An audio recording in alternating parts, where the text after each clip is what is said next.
Hi friends, అందరికీ నమస్కారం. Friends, ఈ వీడియోలో ఆంధ్రప్రదేశ్ రాష్ట్ర వ్యాప్తంగా ఉన్నటువంటి తల్లికి వందనం పథకానికి సంబంధించిన లబ్ధిదారులందరికీ దిమ్మ తిరిగే ట్విస్ట్ అయితే వచ్చిందండి. మన యొక్క రాష్ట్ర ప్రభుత్వం 4 కొత్త రూల్స్‌ని ప్రవేశపెడుతూ వీళ్ళందరినీ కూడా అనర్హులుగా భావించి అర్హుల లిస్ట్‌లో నుంచి వారి పేర్లను కూడా తొలగించింది. సో, ఎవరెవరిని ఈ యొక్క పథకం నుంచి తొలగించారు, ఈ 4 రూల్స్ ఏంటో పూర్తి వివరాలు వీడియోలో తెలియజేస్తాను. వీడియోని స్కిప్ చేయకుండా స్టార్టింగ్ నుంచి ఎండింగ్ వరకు పూర్తిగా చూడండి. అలాగే ఈ వీడియో కింద ఉన్నటువంటి బ్లాక్ కలర్‌లో ఉన్న సబ్స్క్రైబ్ బటన్ మీరు క్లిక్ చేసి పక్కనే వచ్చే బెల్ సింబల్‌ని ఆల్ పైన ట్యాప్ చేశారనుకోండి, ఏ చిన్న అప్డేట్ వచ్చినా సరే మిస్ కాకుండా అందరికంటే ముందుగా ప్రతి ఒక్క అప్డేట్‌ని మీరు ఈజీగా తెలుసుకోవచ్చు. ఇక లేట్ చేయకుండా టాపిక్‌ని మనం స్టార్ట్ చేద్దాం. ఫ్రెండ్స్, మన యొక్క ఆంధ్రప్రదేశ్ రాష్ట్ర వ్యాప్తంగా ఉన్నటువంటి తల్లికి వందనం పథకానికి సంబంధించిన లబ్ధిదారులకు ఇప్పుడిప్పుడే మరో ఇంపార్టెంట్ అప్డేట్ అయితే వచ్చిందండి.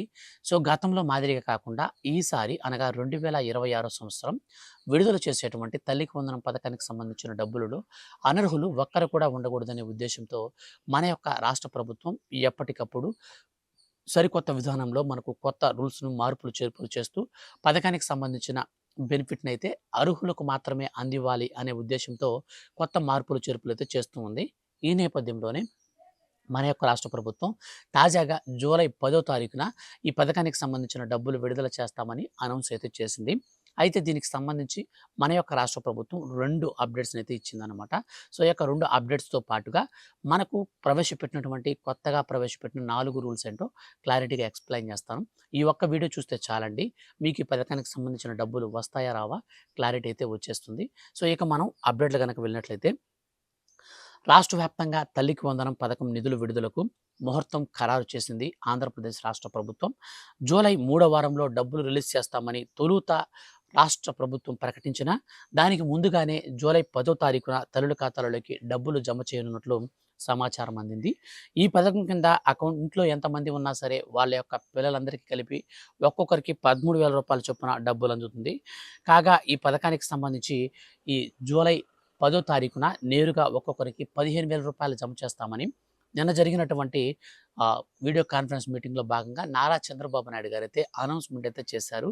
అయితే అకౌంట్‌లో పడేది 13,000 అయినప్పుడు 15,000 ఎందుకు చెప్తున్నారు సీఎం అని చెప్పేసి చాలామందికి డౌట్ అయితే వస్తుందన్నమాట. సో, అయితే ఇక్కడ మన యొక్క రాష్ట్ర ప్రభుత్వం ఏం చెప్తుందంటే, ప్రభుత్వం తన ఖాతా నుంచి ఒక్కో విద్యార్థికి రూ. 15,000 కేటాయిస్తుంది. అందులో రూ. 2,000 నేరుగా పాఠశాల అభివృద్ధి, నిర్వహణ ఖర్చుల కోసం బదిలీ చేస్తారు. మిగిలినటువంటి ఆ రూ. 13,000 మాత్రం విద్యార్థుల యొక్క తల్లి ఖాతాలకి విడుదల చేస్తారు. అయితే కుటుంబంలో ఒక విద్యార్థి నుంచి అంటే కుటుంబంలో ఒకరి నుంచి 5 మంది, 6 మంది ఉన్న వారికి గూడా ఈ స్కీమ్ అయితే పడుతుందనమాట. మీరు టెన్షన్ పడాల్సినటువంటి పనైతే లేదు. ఇక ఈ పథకానికి సంబంధించి మరి ముఖ్యంగా మనం వచ్చినటువంటి అప్డేట్ విషయానికి వస్తే, ఈ యొక్క తల్లికి వందనం పథకం అనేది స్కూల్స్‌లో డ్రాప్ ఔట్స్‌ని తగ్గించడం కోసం తీసుకొచ్చిన పథకం అనమాట. సో, కాబట్టి స్కూల్స్‌కి రెగ్యులర్‌గా వెళ్ళే విద్యార్థులకు మాత్రమే ఈ పథకం వర్తించాలి అనే ఉద్దేశ్యంతో మన యొక్క రాష్ట్ర ప్రభుత్వం ఈ 4 రూల్స్‌లో మొట్టమొదటిది స్కూల్స్‌కి 75% అటెండెన్స్ గనక లేకపోతే, సో, స్కూల్ అయినా కావచ్చు, కాలేజ్ అయినా కావచ్చు, మీ పిల్లలకి 1వ తరగతి నుంచి 12వ తరగతి మధ్యలో చదివేటువంటి విద్యార్థులకు ఖచ్చితంగా 75% అటెండెన్స్ అనేది ఉండాలి. సో, అటెండెన్స్ గనక తక్కువుంటే మాత్రం ఈ స్కీమ్‌కి సంబంధించినటువంటి డబ్బులు మీకు రానే రావు. ఇప్పటికే మన యొక్క రాష్ట్ర ప్రభుత్వం దాదాపు 7 రకాల రూల్స్‌లో మనకు మరో 4 అయితే తాజాగా చేర్చింది. ఈ 4 చేర్చడంతో ఇప్పుడు 11 రకాల రూల్స్ అయితే మనకు రాష్ట్ర ప్రభుత్వం ప్రవేశపెట్టినట్టయింది. ఈ 11 రూల్స్‌లలో మనం మొట్టమొదటిగా ఒక్కొక్కటిగా చెప్పుకుంటూ వద్దాం. సో, తర్వాత నేను లాస్ట్‌లో మీకు 4 రూల్స్ ఏంటో మీకు క్లారిటీ ఇస్తాను. మొట్టమొదటి రూల్ వచ్చేసి విద్యార్థి యొక్క ఎవరైతే తల్లి లేక సంరక్షకులు లేదంటే ఎవరైనా సరే గార్డియన్స్ ఉంటారో, సో, ఇటువంటి వారందరికి గూడా మన యొక్క రాష్ట్ర ప్రభుత్వం ప్రవేశపెట్టినటువంటి మొట్టమొదటి రూల్స్‌లో చూస్తే విద్యార్థి ఆంధ్రప్రదేశ్ రాష్ట్ర నివాసి అయి ఉండాలి. ఖచ్చితంగా ఆధార్ కార్డ్‌కి రేషన్ కార్డ్ అయితే లింక్ అయ్యి ఉండాలి. అది ఫస్ట్ ఆప్షను. ఇక సెకండ్ వచ్చేసి వారి యొక్క అంటే విద్యార్థి తల్లిదండ్రులు గాని, గార్డియన్స్ గాని వాళ్ళకి సంబంధించిన ఎలిజిబిలిటీ క్రైటీరియా గురించి చెప్తున్నానండి. సో, వాళ్ళకి ఖచ్చితంగా భూమి విషయానికి వస్తే మాత్రం గ్రామీణ ప్రాంతాలలో కావచ్చు, పట్టణ ప్రాంతాలలో కావచ్చు, ఎక్కడైనా సరే మీకు 10 ఎకరాల కంటే భూమి తక్కువ ఉండాలి. 10 ఎకరాల కంటే భూమి ఎక్కువ ఉంటే ఈ పథకాన్ని నుంచి మీకు డబ్బులు రావన్నమాట. మాగాణి విషయానికి వస్తే మాత్రం పర్టిక్యులర్‌గా 3.5 ఎకరా కంటే మాగాణి ఎక్కువ ఉంటే మీరు ఈ స్కీమ్‌కి ఎలిజిబుల్ కాదు. ఇది గుర్తుపెట్టుకోండి. ఇక మనకొచ్చేసి మెట్ట భూమి వస్తే మాత్రం 7 ఎకరాల కంటే ఎక్కువ ఉంటే మాత్రం మీకు ఈ స్కీమ్ రాదు.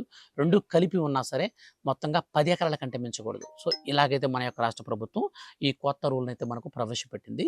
అనంతరం మనకు రెండో రూల్ విషయానికి వస్తే, నెలసరి ఆదాయం విషయానికి వస్తే గ్రామీణ ప్రాంతాలలో రూ. 10,000, పట్టణ ప్రాంతాలలో రూ. 12,000.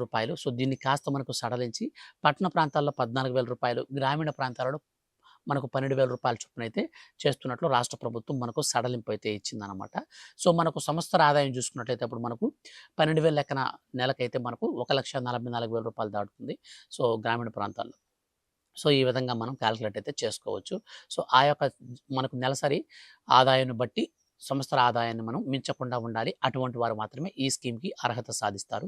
ఇక ప్రభుత్వ ఉద్యోగులు, అలాగే ప్రభుత్వ పెన్షనర్లు కూడా ఈ స్కీమ్‌కి పనిచేయరు. అంటే వారికి పథకం సంబంధించిన డబ్బులు రావు. సో, వాళ్ళకి రావని కాదండి. బాగా గుర్తుపెట్టుకోండి. వాళ్ళు ఏ రేషన్ కార్డ్‌లో ఉంటే ఆ రేషన్ కార్డ్‌కి ఈ స్కీమ్స్ వర్తించవు. ఇక్కడికి మనకు క్లారిటీ వచ్చింది కదా! సో, తర్వాత మనకు 300 యూనిట్ల కరెంట్ బిల్ అనేది ఖచ్చితమైతే చేశారు. 300 యూనిట్ల కరెంట్ బిల్ అనేది మనకు పట్టణంలో కావచ్చు, పల్లెటూరులో కావచ్చు, ఎక్కడైనా సరే 300 యూనిట్ల కంటే కరెంట్ బిల్ ఎక్కువగానే మీరు వాడారంటే మాత్రం ఈ స్కీమ్ నుంచి మీకు ఒక్క రూపాయి కూడా డబ్బులు రాదు. మీరు అనర్హులైపోతారు. ఇక తర్వాత వచ్చేసి మనకు అమలు కాబోయేటువంటి మనకు మరో రూల్ వచ్చేసి, ఈ యొక్క పథకానికి సంబంధించి ముఖ్యంగా ఎవరైతే ఈ పథకం కింద వాణిజ్య వ్యాపార స్థలాలు ఉంటాయో వాళ్ళలో 1000 చదరపు అడుగుల కంటే మించకుండా ఉండాలి. సో, పట్టణ ప్రాంతంలో కావచ్చు, మనకు గ్రామీణ ప్రాంతాల్లో కావచ్చు, 1000 చదరపు అడుగుల కంటే ఇంటి విస్తీర్ణం అనేది మించకుండా ఉండాలి. ఇక తర్వాత మనకు అమలు కాబోయేటువంటి రూల్స్ విషయంలో చాలా చాలా ఇంపార్టెంట్ రూల్ అండి. సో, ఎవరైతే ఈ పథకానికి సంబంధించి మనకు ఉంటారో అటువంటి వారికి ఖచ్చితంగా 75% అనేది అటెండెన్స్ అనేది ఖచ్చితంగా కలిగి ఉండాలి. అండ్ మనకు నెక్స్ట్ వచ్చేసి, ఎవరైతే తల్లి లేక సంరక్షకులు ఉంటారో వాళ్ళు ఒక హౌస్ హోల్డ్ మ్యాపింగ్ అనేది ఖచ్చితంగా వాళ్ళకి ఏదో ఒక ప్రాంతంలో హౌస్ హోల్డ్ మ్యాపింగ్ అనేది కలిగి ఉండాలి. సో, వాళ్ళు ఇప్పుడు ఎగ్జాంపుల్ స్టూడెంట్ యొక్క మదరు వాళ్ళ అమ్మగారింట్లో అయినా సరే హౌస్ హోల్డ్ మ్యాపింగ్ అయినా ప్రాబ్లమ్ లేదు. లేదా వాళ్ళ యొక్క హస్బెండ్ అంటే స్టూడెంట్ యొక్క ఫాదర్ ఇంట్లో అయినా సరే హౌస్ హోల్డ్ మ్యాపింగ్ అయినా సరే పర్లేదు. సో, ఎక్కడైనా సరే హౌస్ హోల్డ్ మ్యాపింగ్ అనేది ఖచ్చితంగా కలిగి ఉండాలి. హౌస్ హోల్డ్ మ్యాపింగ్ గనక లేకపోతే ఈ స్కీమ్ నుంచి నిర్దాక్షిణ్యంగా అటువంటి వారిని గుర్తించి తొలగించడం జరుగుతుంది. ఇది ఖచ్చితం చేసింది. ఇక ఎన్‌పిసిఐ మ్యాపింగ్ విషయంలో కూడా చాలా అంటే చాలా సీరియస్‌గా తీసుకుంది. ఎందుకనంటే మన ఆధార్‌కి ఏదో ఒక రూపంలో ఎక్కడో ఒక దగ్గర ఏదో ఒక ప్రూఫ్‌కి అటాచ్ చేస్తే మన డీటెయిల్స్ అన్నీ బయటపడతాయి. సో, అందుకనే ప్రతిదానికి ఆధార్, ఆధార్, ఆధార్, ఆధార్ అంటున్నారు. అంటే మన యొక్క రాష్ట్ర ప్రభుత్వం కావచ్చు ఏం చేస్తుందంటే, ఇప్పుడు గ్యాస్ కనెక్షన్‌కి ఆధార్‌తో కేవైసీ అయిందనుకోండి. అలాగ మన పేరు మీద ఎన్ని రకాల గ్యాసులున్నాయో అర్థమైపోతుంది. 4 చక్రాల వాహనం విషయంలో కూడా మన యొక్క రాష్ట్ర ప్రభుత్వం సీరియస్‌గా తీసుకొని 4 చక్రాల వాహనంలో టాక్సీలు, ఆటోలు, మాక్సీ క్యాబ్‌లు, ట్రాక్టర్లకు మాత్రం మినహాయింపిచ్చి మిగిలినటువంటి 4 చక్రాల వాహనాల విషయంలో ఖచ్చితంగా రూల్ అయితే అమలు చేస్తుంది. అటువంటి వారికి తల్లికి వందనం స్కీమ్‌కి సంబంధించినటువంటి డబ్బులు రానే రావు. ఈ విధంగా మన యొక్క రాష్ట్ర ప్రభుత్వం కొత్త రూల్స్‌ను కూడా ప్రవేశపెట్టడం జరిగింది. ఈ కొత్త రూల్స్‌లో మనకు మరొక ఇంపార్టెంట్ అప్డేట్ ఏంటంటే, మన యొక్క రాష్ట్ర వ్యాప్తంగా ప్రస్తుతం స్కూల్స్‌కి వెళ్ళేటువంటి విద్యార్థులు ఎంతమంది ఉన్నా సరే, సో, అంతమందికి కూడా డబ్బులైతే ఖచ్చితంగా వేస్తామని చెప్తున్నటువంటి రాష్ట్ర ప్రభుత్వం తాజాగా ఒకవేళ ఎవరైనా తల్లి లేక సంరక్షకులు, తండ్రి ఎవ్వరు గనక గార్డియన్స్ గనక లేకపోతే మాత్రం అటువంటి వారికి మన యొక్క ఆంధ్రప్రదేశ్ రాష్ట్ర ప్రభుత్వం నేరుగా స్టూడెంట్ యొక్క ఖాతాల్లోకే డబ్బులైతే విడుదల చేస్తామని మనకైతే హామీ అయితే ఇచ్చారనమాట. కాబట్టి స్టూడెంట్స్ ఖాతాలకు కూడా డబ్బులైతే వస్తాయి. మీరు టెన్షన్ పడాల్సినటువంటి పనైతే లేదు. కానీ ఇప్పుడు నేను చెప్పినటువంటి ఎలిజిబిలిటీ క్రైటీరియాలో ఎవరైతే ఉంటారో వారికి మాత్రమే ఈ పథకం వర్తిస్తుంది. ఎలిజిబిలిటీ లిస్ట్‌లో లేనటువంటి వారికి ఈ పథకం కింద ఒక్క రూపాయి కూడా రాదని ఆంధ్రప్రదేశ్ రాష్ట్ర ముఖ్యమంత్రి నారా చంద్రబాబు నాయుడు గారైతే చెప్పారు. సో, ఈ పథకం కింద తొలుత మనకు మూడో వారంలో విడుదల చేస్తామని చెప్పారు. కానీ నేను మాత్రం మీకు 10వ తేదీ లోపల ఖచ్చితంగా మీ ఖాతాలోకి డబ్బులు వస్తాయని చెప్తున్నాను. మన రాష్ట్ర ప్రభుత్వం ఎట్టకేలకు అప్డేట్‌నైతే మనకు 10వ తేదీకైతే మార్చింది. ఇది నిజంగా చాలా అంటే చాలా మంచి వార్త అని చెప్పుకోవచ్చు. నేను ప్రీవియస్ వీడియోస్‌లో కూడా చెప్పాను. మనకు జూలై మొదటి వారం లేదా రెండో వారంలో తారీఖు లోపలే మనకు మాక్సిమం 1వ తేదీ నుంచి 10వ తేదీ లోపలే ఉంటాయని చెప్పాను. సో, ఆ వీడియోలు చూసిన వారైతే మీకు ఈజీగా అర్థమవుతుంది. కాబట్టి మన ఛానల్‌లో ఎప్పుడు కూడా పర్టిక్యులర్ ఇన్ఫర్మేషన్ అయితే వస్తూ ఉంటుంది.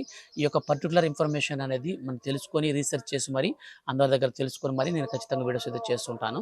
కాబట్టి ఇలాంటి ఇంపార్టెంట్ అప్డేట్స్ అనేటివి మిస్ కాకుండా ఉండాలనుకుంటే ఛానల్‌ని సబ్స్క్రైబ్ చేసుకోండి. వీడియో కింద డిస్క్రిప్షన్‌లో అయితే నేను మీకు లింక్ అయితే ఇచ్చాను. ఆ లింక్ ద్వారా మీ యొక్క పేరు అనేది అర్హుల లిస్ట్‌లో ఉందో లేదో మరోసారి చెక్ చేసుకోండి. చాలామంది పేర్లయితే ఇప్పుడు తొలగిస్తూ ఉన్నారు. స్టూడెంట్స్ మనకు చైల్డ్ ఇన్ఫో నుంచి డేటా అనేది రాష్ట్ర ప్రభుత్వానికి వెళ్ళిపోయింది. ఇప్పుడు ఆ చైల్డ్ ఇన్ఫోలో ఉన్నటువంటి డేటా ప్రకారం ఎంతమంది ఎలిజిబుల్ ఉన్నారు, ఎంతమంది ఇనెలిజిబుల్ ఉన్నారనేది ఒక కేటగిరీ లెక్కలో తీసుకుంటున్నారు.